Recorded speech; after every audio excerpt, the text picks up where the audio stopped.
पिता और पुत्र और पवित्र आत्मा के नाम पर आमीन। सबको जय यीशु। प्रभु यीशु ख्रिस्त में मेरे प्यारे भाइयों और बहनों, आज हमारे मनन चिंतन का विषय है मां मरियम का अपमान कहीं पवित्र आत्मा का अपमान तो नहीं है। ये मैं नहीं, पवित्र वचन हमें बताएगा। मेरे इस वीडियो को बनाने के पीछे एक मकसद है। काफ़ी सारे लोग हैं जो किसी पर भी दोष लगा देते हैं, किसी पर भी, बाइबल का ज्ञान हो या ना हो, किंतु प्रभु का वचन कहता है प्रभु हमारी ओर से लड़ाई लड़ेगा। हमें किसी से लड़ाई करने की जरूरत नहीं है। अगर कोई व्यक्ति गलत है तो ईश्वर उसको सजा देगा। आज हम ऐसे ही इस सोशल मीडिया पर हम किसी का भी अपमान कर देते हैं, चाहे वह ईश्वर हो, चाहे संत हो, चाहे पुरोहित हो, चाहे बिशप हो, संत पापा हो, कार्डिनल्स हो, पास्टर हो, धर्म बहनें हो या विश्वासी गण हो या कोई अन्य भाई बहन हो। हम किसी का भी बिना सोचे समझे अपमान कर देते हैं। और इन सब में आज के समय में हमारे मसीह लोग भी आ चुके हैं। वह दूसरों की लड़ाई में कूद जाते हैं और ये भूल जाते हैं कि ईश्वर ने कहा है अगर कोई तुम्हारे गाल पर एक थप्पड़ मार दे तो दूसरा गाल कर देना। जिस नाप से तुम नापते हो उसी से तुम्हें नापा जाएगा। इसका मतलब हमें समझना जरूरी है। मैंने YouTube पे बहुत सारे वीडियो देखे और बहुत सारे लोग अक्सर कमेंट में भेजते हैं मां मरियम वेश्या है, मां मरियम को अपशब्द कहते हैं, भला बुरा कहते हैं, वह पवित्र नहीं है, मां मरियम का अपमान करते हैं, मां मरियम की स्टैचू को तोड़ते हैं, थूकते हैं, आदर नहीं करते हैं। इसलिए प्रभु ने आज मुझे ये प्रेरणा दी कि मैं आप सबके सामने प्रभु के वचन को रखूं और आप सबके साथ में बांटूं। मैं कोई भी वचन अपनी ओर से नहीं, प्रभु की ओर से आपको बताऊंगा। मां मरियम का अपमान कहीं पवित्र आत्मा का अपमान तो नहीं है। ये हमारे आज का विषय है और इस विषय को हम जानेंगे पवित्र बाइबल से। सबसे पहले हम संत मत्ती का सुसमाचार अध्याय 12 वाक्यांश 31 से 32 पढ़ेंगे और इस वचन का जो टाइटल है वो है पवित्र आत्मा के विरुद्ध पाप। इसलिए मैं तुम लोगों से कहता हूं, मनुष्य को हर तरह के पाप और इस निंदा की भी क्षमा मिल जाएगी, परंतु पवित्र आत्मा की निंदा की क्षमा नहीं मिलेगी। जो मानव पुत्र के विरुद्ध कुछ कहेगा उसे क्षमा मिल जाएगी, परंतु जो पवित्र आत्मा के विरुद्ध बोलेगा उसे क्षमा नहीं मिलेगी, न इलोक में, न और न परलोक में। आपके पास में कोई सी भी बाइबल हो, कैथोलिक बाइबल हो, प्रोटेस्टेंट बाइबल हो, आप वचन को खोलकर पढ़ें। हमारा सवाल ये था, मां मरियम का अपमान कहीं पवित्र आत्मा का अपमान तो नहीं है। अब पवित्र आत्मा के अपमान के बारे में हमने देख लिया है। अगर हम एक बार प्रभु यीशु की भी निंदा कर दे, वचन की भी निंदा कर दे, ईश्वर की निंदा कर दे, हमें क्षमा मिल सकती है। लेकिन पवित्र आत्मा के विरुद्ध अगर हमने कुछ भी अपशब्द बोला, उसकी क्षमा हमें नहीं मिल सकती, ना इलोक में ना परलोक में। अब दूसरा वचन हम लेंगे संत मत्ती अध्याय 1 वाक्यांश 18 से 23 पढ़ेंगे। इसका टाइटल है प्रभु ईसा का जन्म। ईसा मसीह का जन्म इस प्रकार हुआ। उनकी माता मरियम की मंगनी यूसुफ से हुई थी, परंतु ऐसा हुआ कि उनके एक साथ रहने से पहले ही मरियम पवित्र आत्मा से गर्भवती हो गई।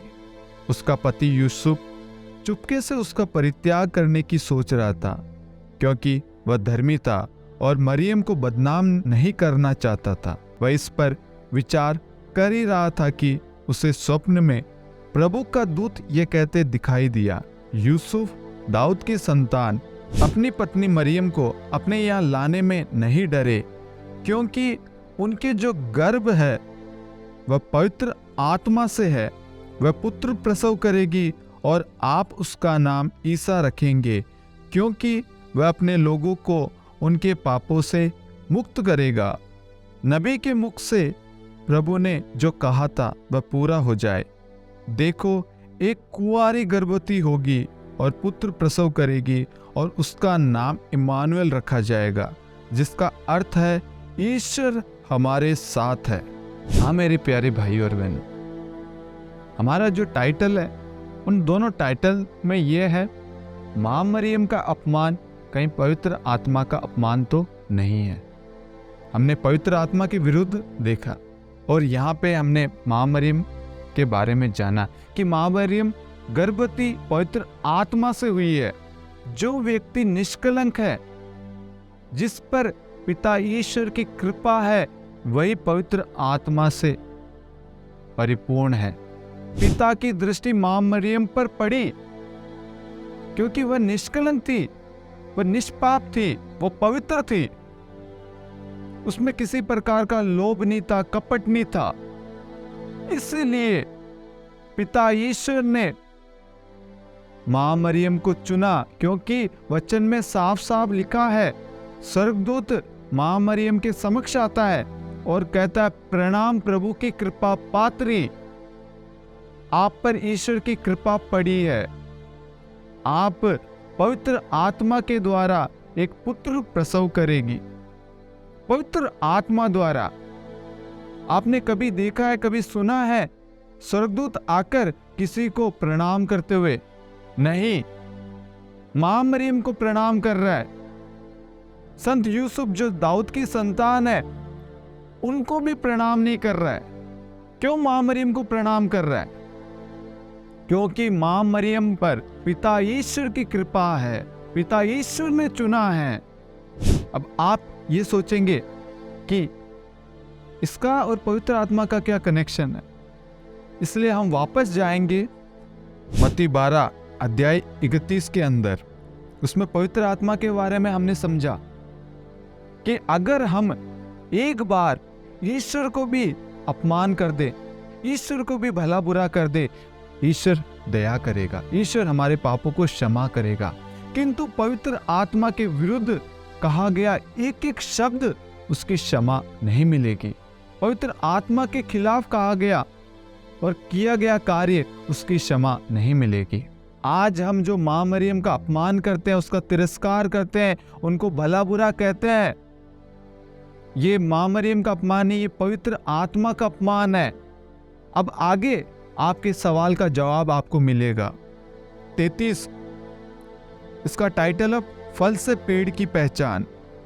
या तो पेड़ को अच्छा मानो और उसके फल को भी, या पेड़ को बुरा मानो और उसके फल को भी। पेड़ तो अपने फल से पहचाना जाता है। अब आप बताइए, मां मरियम का अपमान, पवित्र आत्मा का अपमान हमें साफ साफ समझा रहा है, या तो पेड़ को अच्छा मानो और उसके फल को भी, या पेड़ को बुरा मानो और उसके फल को भी। पेड़ तो अपने फल से पहचाना जाता है। आज हम मां मरियम को कितना भला बुरा बोल रहे हैं। ये अधिकार हमें किसने दिया है? स्वर्गदूत स्वयं मां मरियम को प्रणाम करता है, आदर करता है। आज हमारे घर में या हमारे एरिया में, डिस्ट्रिक्ट में, स्टेट में कोई बड़ा व्यक्ति आता है तो हम सब उसके सामने झुकते हैं, उसका आदर सत्कार करते हैं। अगर राजस्थानी भाषा में, राजस्थानी कल्चर में अगर हम देखें, कोई भी व्यक्ति आता है तो हम हाथ जोड़ के अभिवादन करते हैं। इसी तरीके से स्वर्गदूत ने मां मरियम का अभिवादन किया, मां मरियम को प्रणाम कहा, क्योंकि मां मरियम को पिता ईश्वर ने चुना है और पिता ईश्वर की कृपा प्राप्त हुई है, इसीलिए प्रणाम कहा है, आदर दिया है मां मरियम को स्वर्गदूत ने, और ये आदर पिता ईश्वर ने प्रदान किया है। पिता ईश्वर की कृपा पड़ी है। अब आगे हम पढ़ेंगे मत्ती अध्याय 12 वाक्य 35। अच्छा मनुष्य अपने अच्छे भंडार से अच्छी चीजें निकालता है और बुरा मनुष्य अपने बुरे भंडार से बुरी चीजें। अध्याय 36, मैं तुम लोगों से कहता हूँ, न्याय के दिन मनुष्य को अपनी हर निकम्मी बात का लेखा देना पड़ेगा, क्योंकि तुम अपनी बातों से निर्दोष या दोषी ठहराए जाओगे। कोई भी वचन, कोई भी बात को मैंने अपने मन से नहीं कहा है। आपके हर एक सवाल का जवाब पवित्र बाइबल से दिया है। मुझे बहुत दुख होता है जब मां मरियम का अपमान करते हैं। प्रभु के पहले चमत्कार से लेकर हमने देखा है कि मां मरियम हर एक परेशानियों को प्रभु के पास में लेके जाती है, और मां मरियम विश्वास करती है कि मेरा पुत्र कर सकता है, क्योंकि ईश्वर हमारे साथ है। हम मां मरियम से नहीं मांगते, मां मरियम की मध्यस्थता द्वारा प्रार्थना करते हैं, क्योंकि मां को पिता ईश्वर ने हमें दिया है, और पिता ईश्वर ने स्वर्गदूत के द्वारा मां मरियम का आदर किया है, प्रणाम किया है, और पवित्र आत्मा से भरा है, और वह पवित्र आत्मा से गर्भवती हुई है और पुत्र प्रसव किया है। उस पुत्र का नाम है इम्मानुएल, ईश्वर हमारे साथ है। वह हमें बचाने की खातिर आया है। आज ईश्वर हमें साफ साफ शब्दों में समझा रहा है। हमारे इन्हीं निकम्मी बातों से, इन्हीं अपशब्दों से हमें दोषी ठहराया जाएगा।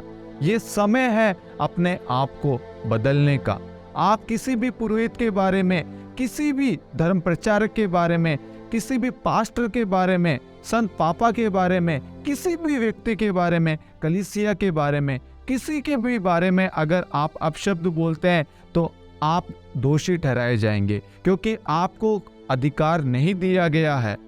एक मसीह व्यक्ति वह है जो अपने भंडार से अच्छी बातें बोलता है, ना कि बुरी बातें। एक मसीह व्यक्ति वो है जिसके हाव भाव से, जिसके रहन सहन से एक पवित्र और एक पवित्रता नजर आती है। एक प्रार्थना करने वाला व्यक्ति हमेशा अच्छी बातें बोलता है। वचन पर विश्वास करने वाला व्यक्ति हमेशा पवित्र आत्मा से भरा रहता है। वह कभी भी नकारात्मक बातें नहीं बोलेगा, वह किसी के विरोध में भी कुछ भी नहीं बोलेगा अपशब्द। लेकिन एक बुरा व्यक्ति अपशब्द ही बोलेगा अपने भंडार से। इसलिए प्रभु कहता है, तुम अपनी ही बातों से निर्दोष या दोषी ठहराए जाओगे। इसलिए मेरे प्यारे भाइयों और बहनों, हम कोई नहीं होते हैं किसी पर लांछन लगाने वाले, किसी को नीचा दिखाने वाले, किसी को अपमानित करने वाले। ईश्वर सब कुछ देखता है। अगर कोई गलत है, ईश्वर स्वयं उसको सजा देगा।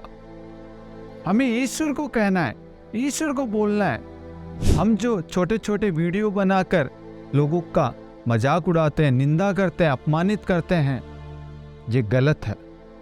आज से इसी वक्त से आप छोड़ दे। अगर कोई व्यक्ति गलत कर रहा है तो ईश्वर देखेगा, ईश्वर उसको सजा देगा। ईश्वर ने कहा है, ईश्वर ने हमें क्यों बनाया है? पश्चाताप करने के लिए, प्रभु की ओर मुड़ने के लिए। अगर कोई व्यक्ति गलत कर रहा है तो आप उसके लिए प्रार्थना करें, ना कि भरे सभा में उसका अपमान करें। हम आज भूल चुके हैं, हम वचन का ही अपमान कर रहे हैं। ये सोशल मीडिया जो है, इस पे आपको नहीं पता होगा, क्योंकि मैं एक यूट्यूबर हूं। हम चैनल चलाते हैं, हमें पता है प्रभु के बारे में अच्छी कही हुई बात इतनी वायरल नहीं होती है जितनी प्रभु के अगेंस्ट में कही हुई बात मिलियन में जाती है। एक प्रचारक दिन भर पवित्र आत्मा से भरकर मेहनत करता है वचन बोलने के लिए। वचन वह नहीं, पवित्र आत्मा उसके द्वारा बोलता है। और उस वीडियो पे आप देखना, उस पे कितने व्यूज आते हैं। और आज आप उस प्रचारक के बारे में, उसके ईश्वर के बारे में गलत बोल के देखिए, वही वीडियो बिलियन में जाएगा। क्योंकि शैतान सोशल मीडिया के द्वारा भी एक्टिव है, कार्य कर रहा है, और शैतान हमें तोड़ने के लिए हमारे अंदर अपशब्द डाल रहा है। इसीलिए प्रभु ने मुझे कहा, मुझे समझाया, और पवित्र आत्मा से मुझे प्रेरणा मिली कि मैं इस विषय पर वचन को बांटूं। आप इन वचनों को फिर से गौर से पढ़िए, और समझना कहीं ना कहीं हम गलत होंगे। अपने आप को रियलाइज होगा, आप अपने आप को कोसेंगे कि मैंने क्या किया है। किसी भी प्रचारक, चाहे वो पास्टर क्यों ना हो, कोई धर्म पुरोहित क्यों ना हो, आपको कोई हक नहीं है उनके बारे में गलत बोलने का। अगर आपके मुख से कोई गलत शब्द निकलता है, अपशब्द निकलता है, निकम्मी बातें निकलती है, तो आप दोषी ठहराए जाएंगे, ईश्वर की समक्ष दोषी ठहराए जाएंगे। जब हम ईश्वर के समक्ष खड़े होंगे अंतिम क्षण में, तो ईश्वर दोषियों को और विश्वासियों को उनमें देखेगा कौन निष्पाप है और कौन पापी है। इसलिए आज से, इसी वक्त से हम अपने गुनाहों को छोड़ दें। किसी के बारे में भी आप अपशब्द ना कहें। आप इन वचनों को बार बार पढ़ना, समझना, और अगर समझ में ना आए, पवित्र आत्मा से कहना, पवित्र आत्मा मुझे इस वचन को समझाइए, इसके गहरे रहस्य को समझाइए, जिससे मैं किसी का अपमान नहीं करूं। अगर आप मां मरियम को नहीं मानते, कोई बात नहीं, लेकिन आपको कोई हक नहीं दिया गया कि आप उनका अपमान करें। उनका अपमान यानी पवित्र आत्मा का अपमान है। एक पास्टर, पुरोहित का अपमान, एक धर्म प्रचारक का अपमान पवित्र आत्मा का अपमान है। कलीसिया का अपमान पवित्र आत्मा का अपमान है, क्योंकि कलीसिया प्रार्थना का मंदिर है, जहां पर हम प्रार्थना करते हैं। प्रभु ने चुना है पुरोहितों को, धर्म बहनों को, पास्टरों को, धर्म प्रचारकों को, सबको प्रभु ने चुना है। और प्रभु भलाई के कार्य के लिए चुनता है, ना कि हम एक दूसरे के अंदर लड़ाई झगड़े उत्पन्न करें, एक दूसरे के बारे में भला बुरा बोले। हाँ मेरे प्यारे भाइयों और बहनों, यही उचित समय है हम अपना मन फिराव करें, हम अपने आप को बदले और ईश्वर को कहें, ईश्वर आप हम पर अधिकार लीजिए। हम अज्ञानी थे, हमारे अंदर प्रज्ञा की कमी थी, जिसकी वजह से हमने ये सब अपराध किए हैं। हमें क्षमा प्रदान करना और हमें मार्ग दिखाना और पवित्र आत्मा से संचालित करना, और विशेष करके हमारे इस मुख पर अपना अधिकार लेना, जिसके द्वारा हम गंदे शब्द बोलते हैं, तुच्छ शब्द बोलते हैं, किसी की निंदा उड़ाते हैं। आज इन्हीं शब्दों द्वारा हम हत्या करते हैं। हमारे शब्दों द्वारा हम किसी की भी हत्या कर सकते हैं, किसी के हृदय को ठेस पहुंचा सकते हैं, उसकी आत्मा को रुला सकते हैं, उसके मन को ठेस पहुंचा सकते हैं। इसलिए ईश्वर से विशेष करके अपने मुख के लिए, अपने शब्दों के लिए प्रार्थना करना, प्रभु मैं नहीं, आप मुझसे और मेरे मुख के द्वारा बोलेंगे। इस मुख पर विशेष करके अधिकार लेना, इसे अपने पावन लहू से धोकर शुद्ध करना। ऐसे हम प्रार्थना करते हैं हमारे प्रभु यीशु क्रिस्त के द्वारा, आमीन। पिता और पुत्र और पवित्र आत्मा के नाम पर, आमीन।